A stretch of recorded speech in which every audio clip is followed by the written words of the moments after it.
கடந்த சில நாட்களாக ஒரு முக்கியமான விஷயம் தமிழகத்தில் விவாதிக்கப்பட்டுட்டு வருது. அது என்ன அப்படின்னா, திருச்சி கிழக்கு தொகுதியில் ராகவா லாரன்ஸ் போட்டியிட போகிறாரு அப்படிங்கிறது தான். ராகவா லாரன்ஸ் எப்பேற்பட்டவர் அப்படிங்கிறதெல்லாம் நான் சொல்லி நீங்கள் தெரிஞ்சுக்க வேண்டியது இல்லை.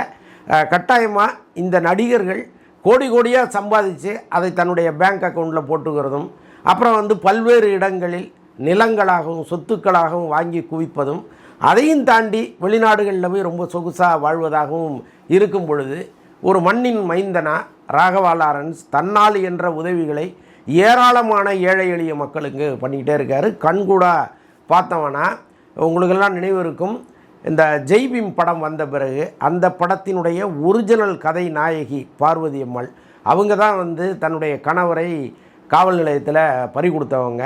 அவங்க ஒரு குடிசையில் வாழ்கிறாங்க அப்படிங்கிற தகவலை நாங்கள் வலைப்பேச்சில் சொல்லியிருந்தோம். வலைப்பேச்சை பார்த்த லாரன்ஸ் உடனடியாக எங்களை தொடர்பு கொண்டு, சார் நான் பார்வதி அம்மாவை பார்க்கணும், என்னை கூப்பிட்டு போகிறீங்களா அப்படின்னாரு. வாங்கன்னு அவங்க வாழ்ந்த குடிசை பகுதிக்கு நம்ம கூட்டிகிட்டு போனோம். வழியெல்லாம் சாக்கடை, வழியெல்லாம் மழை நீர். ஒரு இடத்துல காரை நிறுத்திட்டு அவர் அதெல்லாம் தாண்டி அந்த குடிசைக்குள் உட்கார்ந்து அந்த அம்மாவுக்கு உடனடியாக 2 லட்ச ரூபாயை கையில் கொடுத்தாரு. அதாவது அதெல்லாம் யாருமே எதிர்பார்க்கல. வரும்போதே ஒரு செக் எடுத்துகிட்டு வர்றாரு. அவர் எடுத்து அவங்களுக்கு ஒரு 2 லட்ச ரூபா கொடுத்துட்டு, உனக்கு நான் வீடு கட்டி கொடுக்குறேம்மா அப்படின்னாரு. ஸோ அந்த அளவுக்கு நாங்கள் கண்கூடா பார்த்த ஒரு வள்ளல்னா லாரன்ஸ் தான். அதில் ஒன்றும் மாற்று கருத்தே கிடையாது.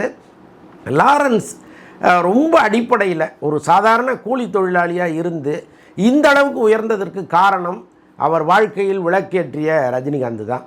ஒரு சாதாரண ஆஃபீஸ் பாயை அவரே நல்லா ஆடுறாரு அப்படிங்கிறத தெரிஞ்சுக்கிட்டு கொண்டு போய் நடன இயக்குநர்கள் சங்கத்தில், அப்போ அன்றைக்கெல்லாம் ஒரு பெரிய தொகை, இன்றைக்கி அதை விட பெரிய தொகை அங்கே சேரணும்னா அவரே பணம் கட்டி அவரை சேர்த்து விட்டார். இன்றைக்கி லாரன்ஸ் அந்த நன்றியை தினந்தோறும் நினச்சிட்டே இருக்கார். அவரை போல் ஒரு ரஜினி பக்தன் உலகத்தில் யாருமே கிடையாது. எப்படி ராமனுக்கு அனுமன் ஒரு பக்தனாக இருந்தானா, அந்த மாதிரி ரஜினிக்கு லாரன்ஸ் ஒரு பக்தர். ஒன்றுமே இல்லை, ரஜினியை பற்றி சீமான் ரொம்ப கடுமையாக ஒரு முறை விமர்சனம் பண்ணியிருந்தார். வந்தேரிகள்லாம் சொல்லுவார் அவர். இந்த தமிழ்நாட்டை தமிழன் தான் ஆளணும்னு அவர் ஒரு முடிவை எடுத்திருக்கிறாரு. அதை எல்லா இடங்கள்லையும் வலியுறுத்தி சொல்வதுங்கிறது சீமானுடைய கொள்கைகளில் ஒன்று. ஆனால் இங்கே பல பேரை அது ஹர்ட் பண்ணுற அளவுக்கு அவர் சொல்லுவார். ஸோ அதைத்தான் அவர் ரஜினி குறித்தும் இங்கே முன் வச்சார். அப்போ லாரன்ஸ் பேசிய பேச்செல்லாம் யூடியூப்பில் இருக்குது, போய் பாருங்கள். சீமானை எதிர்த்து ஒரு நடிகர் இவ்வளவு பலமாக பேச முடியுமா அப்படிங்கிற பேரதிர்ச்சியை கொடுத்தவர் லாரன்ஸு. எல்லாரையும் தமிழன் இல்லைன்னா நான் அமெரிக்காக்காரனுக்கு பிறந்தனா அப்படின்லாம் அவர் கேள்விகளை கேட்டிருப்பார். ஸோ அந்த அளவுக்கு நடிகர்கள் அரசியலுக்கு வருவதை விரும்பாதவர்களையும் லாரன்ஸ் போட்டு வெளுத்திருக்கிறாருங்கிறது தான் உண்மை. ஸோ அப்படிப்பட்ட லாரன்ஸ் திருச்சி கிழக்கில் தாவேகா சார்பில் இருக்க போகிறாரு அப்படிங்கிற தகவலை பல பேர் பரப்பிட்டு விட்டுருக்காங்க. முக்கியமாக லாரன்ஸு தாவேகா துண்டை தோளில் போட்டுக்கிட்டு இருப்பது மாதிரியும், பக்கத்தில் விஜய் இருப்பது மாதிரி ஏஐயில் புகைப்படங்களை உருவாக்கி அதை ஒரு பக்கம் ஸ்ப்ரெட் பண்ணிக்கிட்டு இருக்காங்க. விஜய் ரசிகர்களே இதை செய்கிறாங்களா அல்லது லாரன்ஸ் ரசிகர்கள் இதை செய்கிறாங்களா அப்படின்னு பார்த்தா, அது லாரன்ஸினுடைய அஃபிஷியல் பேஜ், அதாவது ஃபேன்ஸ் பேஜில் வருது. ஃபேன்ஸ் அஃபிஷியல் பேஜ் அதில் வருது. அதை யார் இயக்கிட்டு இருக்கா, அதனுடைய பொறுப்பாளர் யாருன்னா ராகவா லாரன்ஸுடைய தம்பி. அப்போ லாரன்ஸினுடைய ஐடியா இல்லாமல் இப்படி ஒரு கருத்து வெளியில் வருமா? அதை ஏன் அவங்க தொடர்ந்து பரவ விடுறாங்க அப்படிங்கிற ஒரு கேள்வி இங்கே இருக்குது. ஆனால் அந்த அளவுக்கு சீப் பப்ளிசிட்டியை தேடுபவர் லாரன்ஸ் இல்லைங்கிறது எனக்கு உறுதியாக தெரியும். ஒருவேளை அவருடைய அந்த சினிமா பணியின் காரணமாக இதெல்லாம் கவனிக்காமல் இருக்காரா, அவருடைய தம்பிக்கு இந்த ஆசை இருந்து அண்ணனை எப்படியாவது கொண்டு போய் அங்கே கோத்து விட்ற மாட்டோமான்னு நினைக்கிறாராங்கிறலாம் நமக்கு புரியல.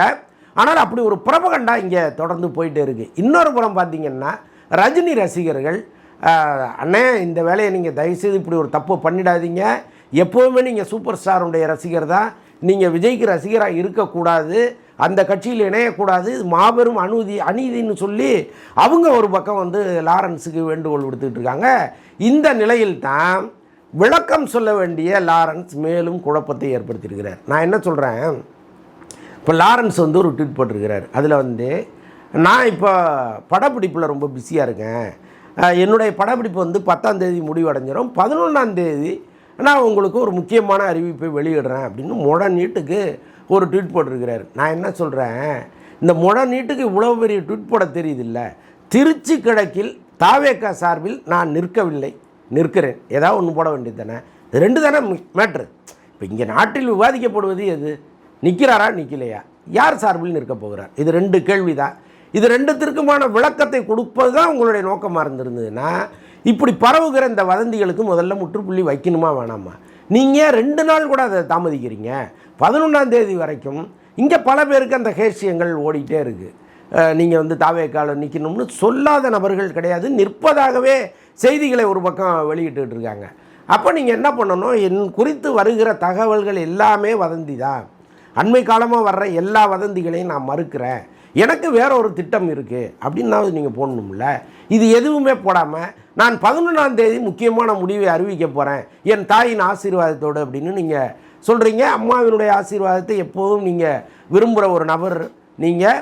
அம்மாவுக்கு கோயிலே கட்டியிருக்கீங்க. ஸோ அதனால் உங்களுக்கு அம்மாவினுடைய ஆசைங்கிறது கட்டாயம் இருக்கும், அது ஒரு பக்கம் இருக்கட்டும். ஆனால் நீங்கள் இவ்வளவு முக்கியமான ஒரு விஷயத்தை உடனடியாக முடித்து வைப்பது தானே சரியாக இருக்கும். அன்றைக்கி வந்து நீங்கள் என்ன பண்ண போகிறீங்க அப்படின்னு அந்த கேள்விகளை பத்திரிகையாளர்களாகிய நாங்கள் பல இடங்களில் விசாரிச்சுக்கிட்டே இருக்கோம். இப்போ பாருங்கள், தாவேகா காம்பவுண்டில் விசாரித்தோம்னா அப்படி ஒரு ஐடியாவே தாவேகாவுக்கு இல்லைங்கிறாங்க.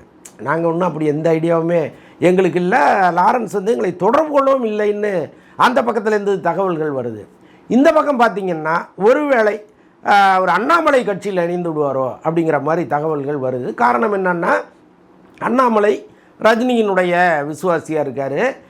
ரஜினி வந்து கடைக்கண் பார்வையை அண்ணாமலை மீது கட்டாயமாக செலுத்துவாருங்கிறதுல மாற்று கருத்தே கிடையாது. இப்போ அவருடைய மனைவி வந்து ஒரு இயக்கத்தை உருவாக்கியிருக்கிறாங்க. பல பேர் சொல்கிறாங்க அது மார்ச் மாதமே உருவாக்கிய இயக்கம், இப்போ வந்து ஏதோ நேற்று வந்த மாதிரி பேசுகிறீங்களே, இதெல்லாம் நியாயமாக இருக்கா அநியாயமாக இல்லையா அப்படின்லாம் பல பேர் நான் நேற்று போட்ட வீடியோ கீழெல்லாம் வந்து கமெண்ட் போடுறாங்க. அவங்க என்றைக்கோ ஆரம்பித்த இயக்கம் அது. ஆனால் அண்ணாமலை என்றைக்கு அறிவிக்கிறாரோ அன்றைக்கி தான் அவங்க வந்து ஒரு வீடியோ போடுறாங்க இந்த இயக்கத்துக்கு வாங்கன்ட்டு. அப்போ அது என்ன கணக்குன்னு நீங்கள் தான் சொல்லணும். நான் இதில் வந்து எந்த உள்நோக்கமும் இருப்பதாக நீங்கள் சொன்னீங்கன்னா அதை நான் நம்புவதற்கு தயாராக இல்லை. ஓகே, இப்போ லாரன்ஸ் விஷயத்துக்கு வருவோம். இப்போ லாரன்ஸ் வந்து ரஜினியினுடைய தீவிரமான பக்தராக இருக்கிற சூழ்நிலையில் லாரன்ஸ் அண்ணாமலை பக்கம் தானே போகணும், அல்லது லதாவோடு சேர்ந்து அந்த இயக்கத்தில் அவர் சேரணும். இது ரெண்டு தான் நடக்கணும். மக்களுக்கு நல்லது செய்யணுங்கிறது தான் அம்மையார் லதாவினுடைய நோக்கமாக இருக்குது. அவங்க வந்து அவ்வளவு நல்லது அந்த மக்களுக்கு பண்ணியிருக்காங்க. அந்த சுதந்திரம் கிடைச்ச நாள்லேருந்து இந்த தமிழ்நாடு அடையாத நன்மைகள் எல்லாம் அம்மையார் லதா செஞ்சுருக்காங்க இந்த மக்களுக்கு. ஸோ அதனால் வந்து அந்த அம்மையார் மக்களுக்கு நல்லது செய்ய நினைக்கும் போது ஒரிஜினலாகவே மக்களுக்கு நல்லது பண்ணிகிட்டு இருக்காருல லாரன்ஸு, இவர் அங்கே போய் சேர்றது தான் சரியாக இருக்கும். ஆனால் அவர் பாருங்கள், அதை விட்டுட்டு ஏகப்பட்ட குழப்பங்களை இங்கே மேலும் அவர் விரும்புகிறாருன்னு தான் நான் நினைக்கிறேன். மக்கள் நம்மளை பற்றி தினந்தோறும் பேசிகிட்டு இருக்கட்டுமே, அது ரொம்ப நல்லா தானே இருக்குது, கொஞ்சம் கேட்டுப்போமே, ஷூட்டிங் பிரேக்கில் அப்பப்போ கொஞ்சம் கேட்டுப்போமே நினைக்கிறாரு போல இருக்குது. அதனால தான் இதுக்கெல்லாம் முற்றுப்புள்ளி வைக்காமல் 11ஆம் தேதி வரைக்கும் அதை இழுத்துட்டார். இப்போதைக்கு நான் உறுதியாக சொல்ல வர்றது என்னென்னா, விஜய் கட்சியில் அவர் இணைய போவது இல்லை, தாவேகா சார்பாக திருச்சி கிழக்கில் அவர் நிற்கப் போவதில்லை. இது ரெண்டும் தான் நான் இங்கு உறுதியாக சொல்ல போகுது. அப்போ 11ஆம் தேதி அவர் என்னத்தை அறிவிக்க போகிறார் அப்படின்னா, ஒருவேளை அவர் அண்ணாமலை கட்சியோடு இணைவதை சொல்வதற்கான வாய்ப்புகள் இருக்குது, அல்லது இந்த மாற்றம்னு ஒரு அமைப்பை அவர் ஏற்கனவே இங்கே உருவாக்கி வச்சுருக்கிறாரு, அந்த அமைப்பை அரசியல் இயக்கமாக அவர் கொண்டு வர போகிறாரான்னு நமக்கு தெரியல. என் வாழ்க்கை குறித்த மிக முக்கியமான முடிவுன்னு சொல்கிறாரு அவர். அப்போ அந்த வாழ்க்கை குறித்த மிக முக்கியமான முடிவுன்னா ஒரு இயக்கம் வந்து அரசியல் கட்சியாக மாறுவதாக தான் இருக்க முடியும். அப்போ அவர் வந்து அரசியல் கட்சியாக மாறுவதற்கான ஏதாவது அறிவிப்பை இன்றைக்கி வெளியிட போகிறாருன்னு நமக்கு தெரியல.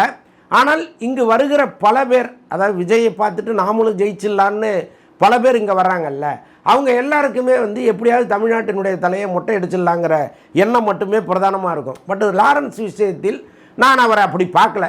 ஏன்னா பேசிக்கலாகவே அவர் வந்து மக்களுக்கு நல்லது செய்யணும், ஏழை எளியவர்களை காப்பாற்றணும், அனாதைகளை வாழ வைக்கணும், ரொம்ப ரொம்ப எளிய மக்களுக்கு உடல்நிலை பலவீனம் அடைந்தால் அல்லது ஏதாவது இதய நோய் புற்றுநோய் அது மாதிரி ஏதாவது இருந்ததுன்னா அவங்கள அதிலேருந்து மீட்டெடுக்கணும்லாம் உண்மையாக உறுதியாக 100% நினைக்கக்கூடிய ஒரு மனிதர்.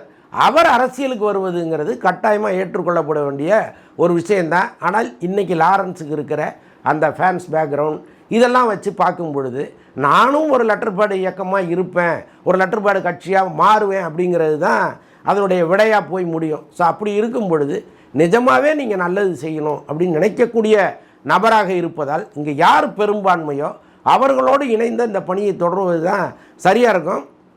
அப்படி பார்த்தீங்கன்னா தாவேக்காங்கிறது ஒரு சரியான சாய்ஸாக இருக்குது. ஏற்கனவே ஒரு ஓபிஎஸ் எல்லாம் போய் பார்த்தவர் தான். ஓபிஎஸ் அணி, தினகரன் அணி, எடப்பாடி அணின்லாம் இங்கே தனித்தனியாக அதிமுக இருக்கும் பொழுது ஒரு ஓபிஎஸ் அணிக்கு ஆதரவு அளித்தவர் தான் லாரன்ஸ். அப்படி இருக்கும்போது அவருக்கு ஒரு அரசியல் ஆசைங்கிறது கட்டாயமாக அவர் மனதில் இருக்குது. இந்த நேரத்தில் ஒரு சரியான பாதையை அவர் தேர்ந்தெடுத்தார்னா அது மக்களுக்கும் பிரயோஜனமாக இருக்குங்கிறது தான் நான் சொல்ல வர்ற கருத்து. லாரன்ஸ் என்ன முடிவெடுக்க போகிறாருன்னு நமக்கு தெரியாது. 11ஆம் தேதியை உங்களைப் போலவே நானும் ரொம்ப ஆவலாக பார்க்க காத்திருக்கேன். அப்படி பார்த்தால் கூட நீங்கள் வந்து அண்ணாமலை பக்கம் போகிறதுங்கிறது சரியாக இருக்காது. அதையும் நீங்கள் மனதில் வைத்துக்கொள்ள வேண்டுமா நான் கேட்டுக்கிறேன்.